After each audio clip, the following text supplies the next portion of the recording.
Sathya Sai Speaks, Volume 12, Chapter 39. An Epic Moment. The agonizing years of torment, hope, and disillusion were over.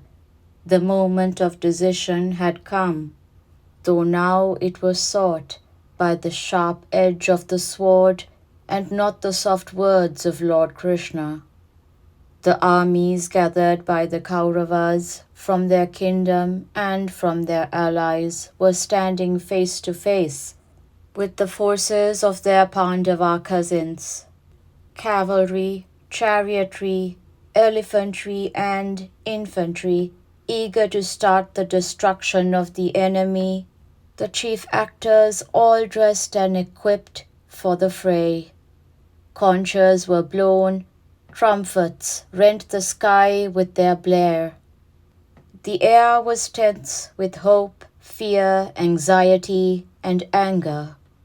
Blood in million bodies became redder and warmer. Hearts pounded quicker. Arms grasped weapons in deadly grip. Dharmaraja, the eldest of the Pandava brothers, suddenly removed his footwear. He laid aside his armor. He slid from his chariot. He walked towards the opposing cohorts, towards Bhishma, the generalissimo of the enemy forces, Duryodhana, the eldest of the Kaurava brothers, the cousin most responsible for the war, the unyielding opponent of the Pandavas, saw Dharmaraja cross over to the aged Bhishma. He was overjoyed. He guessed that Dharmaraja had decided surrender, for he was by nature against bloodshed and battles. Dharma will guard those who follow Dharma. The four brothers of Dharmaraja were astounded. Bhima, the redoubtable hero of 100 contests with the Kauravas, the person most eager for the battle to begin, felt foiled of victory. He recalled the many occasions when Dharmaraja had stood in the way of revengeful action against the Kauravas. Bhima feared that he would apologize and withdraw like a craven from the bloody gamble of war. Arjuna, the formidable bowman, witnessed his brother's defection with horror and anger. Nakula and Sahadeva, the twins, were struck dumb at their own helplessness. Lord Krishna studied the situation from the seat of the charioteer on the chariot of Arjuna, which was in the front line of the Pandava army. He signed to the four of them to follow their eldest brother and do likewise. Krishna said, "All those years you have revered him and trod on his footsteps. Do so now. Do not hesitate, do not doubt." Dharmaraja was the very embodiment of Dharma, right action. He knew the right and he practiced it whatever the consequences. He knew that Dharma will guard those who follow Dharma. He never did a hypocritical or a non-Vedic act. He never took a wrong step.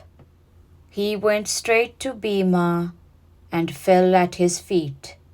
Standing before him with folded hands and a bowed head, he prayed, "Grandfather, we had no chance to experience the love of the Father. He passed away too soon. You brought us up from infancy with love and care and made us what we are today.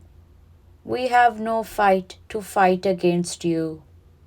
But fate has conspired to bring us now into battle with you. Please have mercy on us. Permit us to raise our arms against you." Adherence to Dharma ensured Pandava's victory. Bhishma was naturally charmed and overjoyed at the humility and righteousness of Dharmaraja. His eyes filled with tears at the strange turn that destiny had taken. He blessed him and said, "Dharmaraja, you have stuck to Dharma in spite of the temptations this situation has placed before you. What a noble example you have set before the world.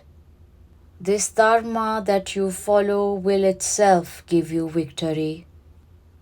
Next, Dharmaraja and the brothers moved towards General Drona, the Brahmin preceptor who had taught archery to both the Kauravas and their cousins, the Pandavas.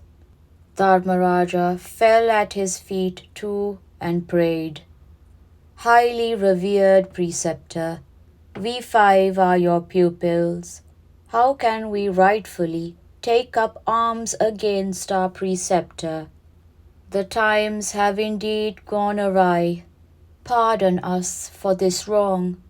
Permit us to engage with you in battle."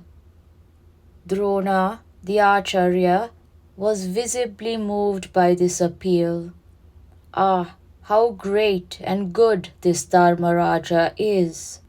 Even at this moment, when the hounds of war are to be let loose to spread death and fury, he is sticking to the dictates of Dharma. Drona was thrilled at the thought.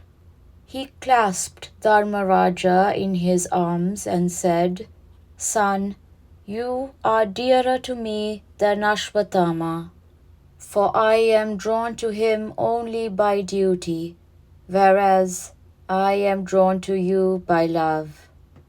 You are all my sons, for I love you as such. Your right will certainly earn victory over our might." It is this adherence to Dharma that ensured their victory. Or else, was there anyone on earth at that time who could force the redoubtable Bhishma to lay down his arms? Could anyone excel Drona in archery? The Kauravas, whom Bhishma and Drona sought to support, were defeated because they trod the path of adharma, vice, while the Pandavas never deviated from the path of dharma. Dharma gave them the skill, strength, courage, and tenacity to defeat these great masters of military strategy. The Kauravas went counter to their parents and their god. Their mother, Gandhari, counseled her children in 1,000 ways not to continue their vendetta against their cousins, the Pandavas. But they did not heed her. Their father, Dhritarashtra, pleaded with them to desist from the path of hate, but to no avail. They turned a deaf ear to the advice offered by their preceptor Drona to make peace with the Pandava cousins and give them their legitimate share of the realm. When the Lord, Sri Krishna himself, went to them as a messenger of peace, as an ambassador with the mission of peace, they refused to listen to his divine words. They attempted even to overpower him and put him into bonds. If you follow the same line of willful blindness, you will have to meet the same fate, total destruction. The 5 Pandava brothers are, you should believe, worthy of your reverence and have to be regarded as your 5 vital heirs, 5 sheaths, 5 sense organs. Have them as ideals to be followed. You can then win the grace of God. The memory of their travail and triumph will act as a mantra to purify and strengthen you, and to elevate you to the divine status which is your heritage. Brindavan, June 1974.